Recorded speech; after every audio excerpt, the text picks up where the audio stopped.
what would you say to someone that is seeing their parents go through something like this, or is in this sort of trial? What would your advice be to those type of people? I would honestly say it sucks, but it's a season. It's not forever.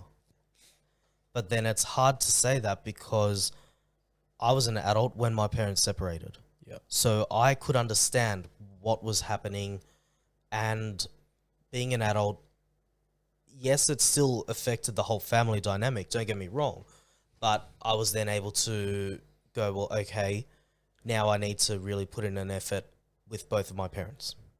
You know, it's no longer just that convenience of, oh, I see mum and dad every day. I get to talk to them every night at dinner about my day. I hear about theirs, and then we just go on with our lives. Your role changes. Yeah. And so as an adult, my advice would be to just continue to maintain a good relationship with both parents. But see, for a child, it's so different because children don't necessarily comprehend. Yeah. And can't fully understand why their parents have separated. And so that is an extra 10 layers of complications. You know, as a teacher, you can see how it affects a kid. While they might not show it so much at home, they can start showing it at school. Yeah. You know, there are children who, while I'm in the middle of teaching, you know, a subject about, you know, maths, got nothing to do with home, but then a kid just starts bawling their eyes out. And so, you know, I kind of just diffuse the situation. I say, hey, you know, it's all right. Step outside for a moment, then I'll have a chat with you afterwards.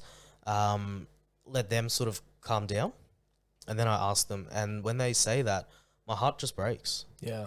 You know, and that's why I say, like, it's only a season.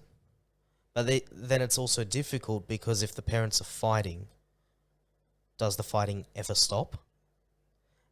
You know, and so if it does, that's when you know, okay, it's a season. It's now, we've got to adjust to this new way of life. But if the fighting doesn't stop, then, you know, while I'm able to say it's just for a season, for some people, it's not. It's a lot longer. It's their new reality. Yeah. And as children, unfortunately, they can't just get up and leave. That's right. That's right. know? So how do you internalize it? How important is God's word to you during a time like this? Yeah, so Your relationship with the Lord during a time like this? that is honestly between my relationship with God and my relationship with people at church.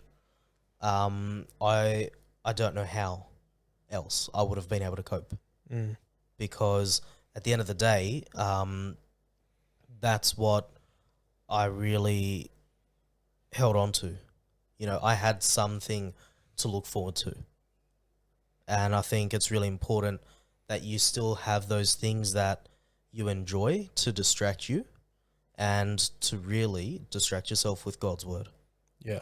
Praying, you know, just to even if it's just a prayer for this season to end, or a prayer for patience, you know, and just being in God's word, it's, you know, it's a lot better than distracting yourself with things like video games or you know, hanging out with the wrong crowd and getting involved with the wrong things. Because at the end of the day, so many, you know, children who, statistically speaking, who have had parents divorce when they were younger, end up down the wrong path because there's just that instability at home. And the one constant thing that you can always rely on is God's word.